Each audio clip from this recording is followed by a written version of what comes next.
witch's brew. Yay! Yay! Are you excited? Yeah. Okay, good.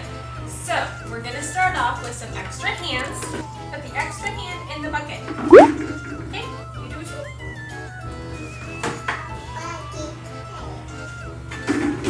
Very good. And then some dead man's fingers.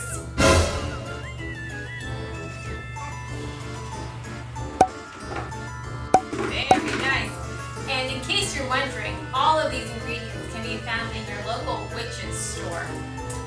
And what else do we need? We need a purple skull. That goes in here. Okay, go ahead. And then some special ghost soul.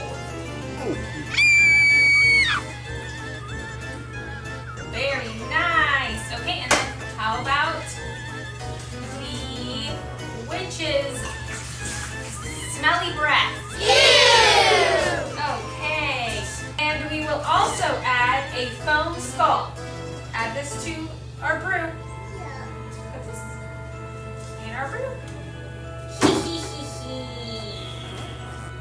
Okay, now we're going to add the most important ingredient. Okay, it's the magic witch's brew dust.